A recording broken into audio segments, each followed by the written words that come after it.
Sebelum memasuki materi yang utama, kita akan meninjau lebih jauh mengenai Fazlur Rahman tentang studi pemikiran Fazlur Rahman.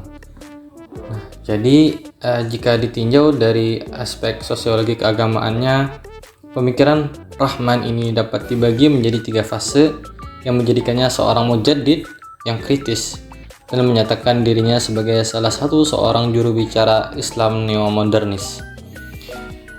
Berikut 3 fase yang dilalui Rahman. Yang pertama, ada fase awal, dekade 50-an. Yang kedua, ada fase pertengahan, yakni periode Pakistan sekitar dekade 60-an.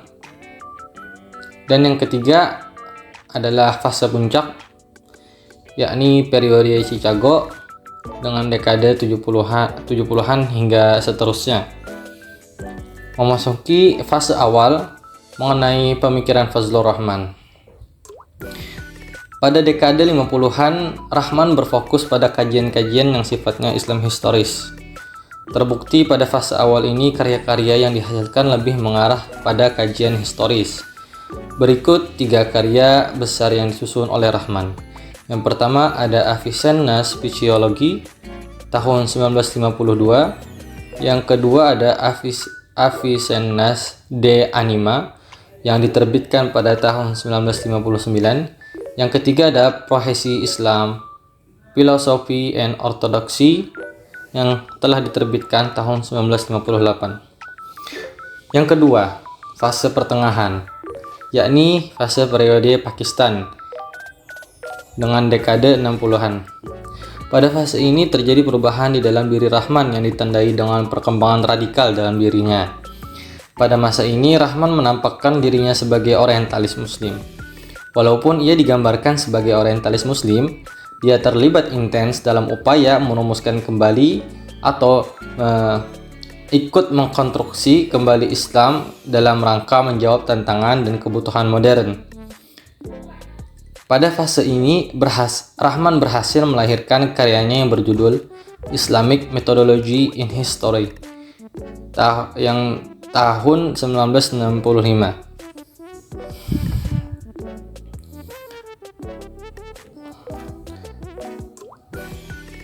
Nah, jadi pada karyanya yang berjudul Islamic Methodology in History ini, ia memperlihatkan yang pertama mengenai evolusi historis, perkembangan 4 prinsip dasar atau sumber pokok pemikiran Islam.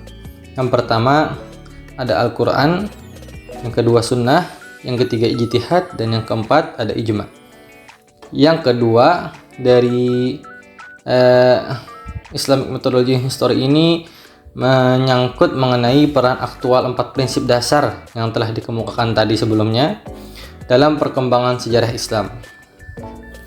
Nah, selain itu, pada fase ini Rahman juga berhasil melahirkan karyanya yang kedua yang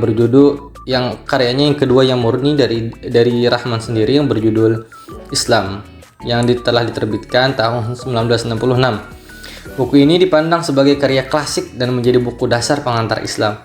Pada fase ini terlihat Fazlur Rahman terlibat langsung dengan arus tajdid atau pembaharuan dan kajiannya berbeda sifatnya pada fase awal yang kini lebih mengarah ke arah Islam normatif.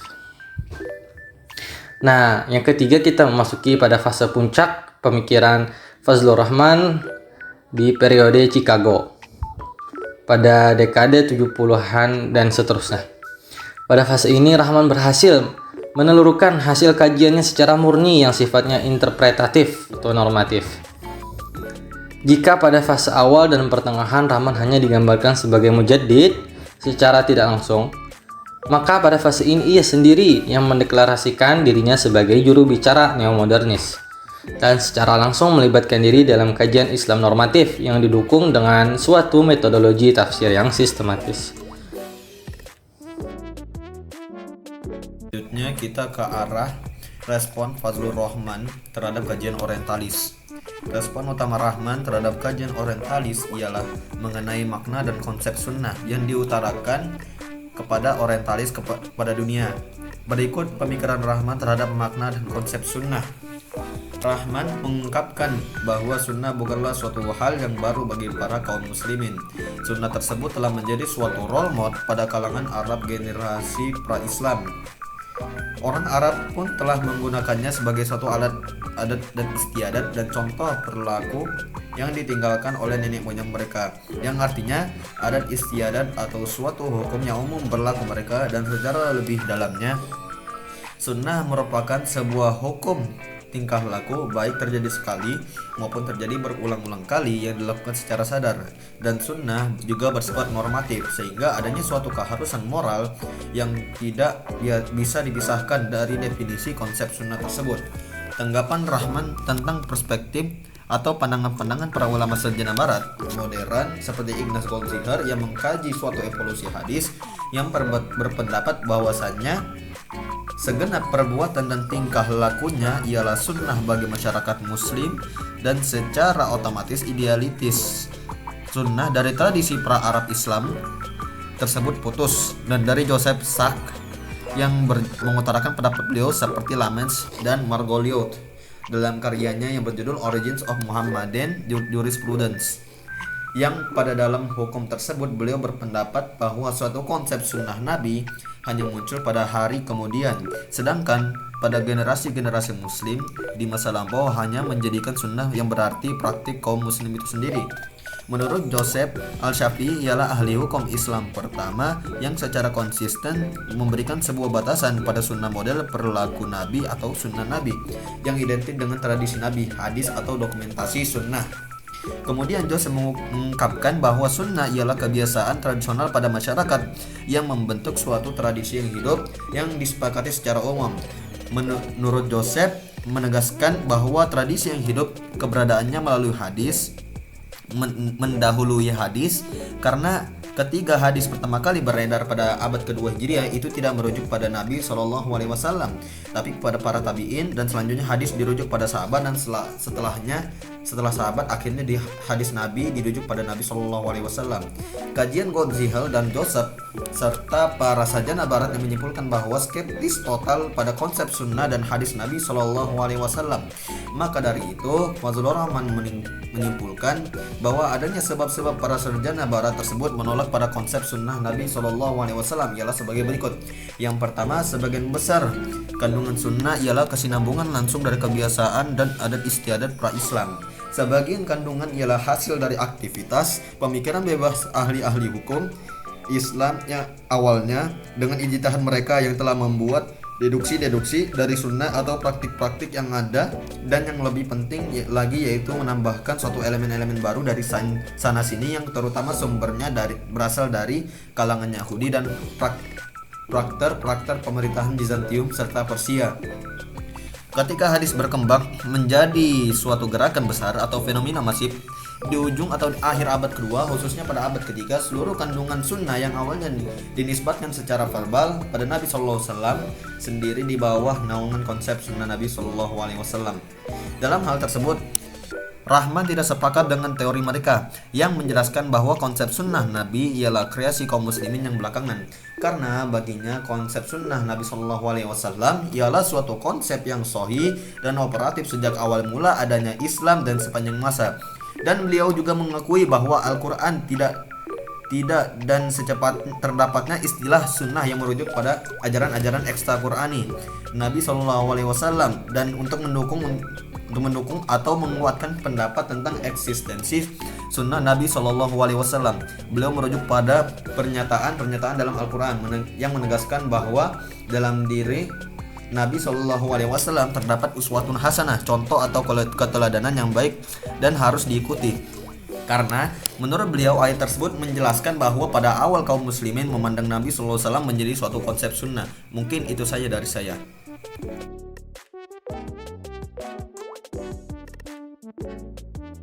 Dalam usahanya untuk modernisasi Islam, Fazlur Rahman mengusulkan beberapa pendekatan dan konsep penting.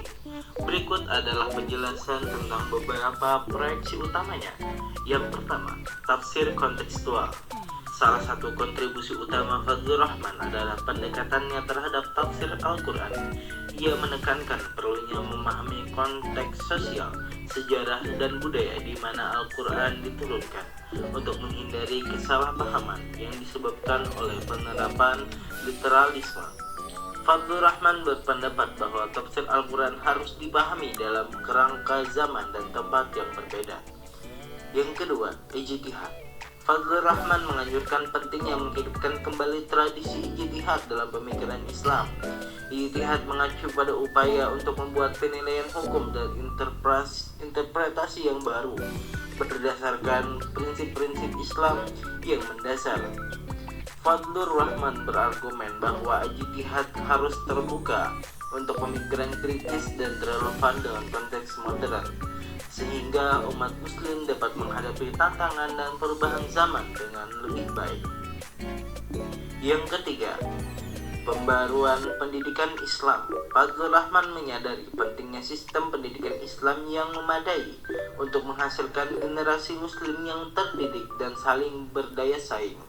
Ia mendukung integrasi ilmu pengetahuan dan teknologi modern ke dalam kurikulum pendidikan Islam, sehingga para siswa dapat memperoleh pengetahuan yang diperlukan untuk berhasil dalam masyarakat kontemporer. Yang keempat, kesetaraan gender. Fadlur Rahman juga mempromosikan kesetaraan gender dalam pemahaman Islam. Ia berpendapat bahwa ajaran Islam sejalan dengan prinsip kesetaraan dan bahwa diskriminasi gender yang ada dalam beberapa tradisi dan praktik Muslim tidak didasarkan pada nalar Islam yang sejati. Fadlur Rahman menekankan perlunya menciptakan lingkungan sosial yang adil bagi perempuan Muslim, di mana hak-hak mereka diakui dan dipraktekkan. Yang kelima, dialog antar agama. Fadlur Rahman memandang pentingnya dialog antar agama untuk mempromosikan pemahaman saling kerjasama dan perdamaian antara pemeluk agama yang berbeda. Ia berpendapat bahwa Islam memiliki pesan inklusif dan perdamaian, dan dialog antar agama dapat membantu mengatasi konflik dan kesalahpahaman yang mungkin timbul. Proyeksi Fadlur Rahman ini dalam modernisasi Islam didasarkan pada keyakinan bahwa agama harus relevan dengan perkembangan sosial dan intelektual zaman kita.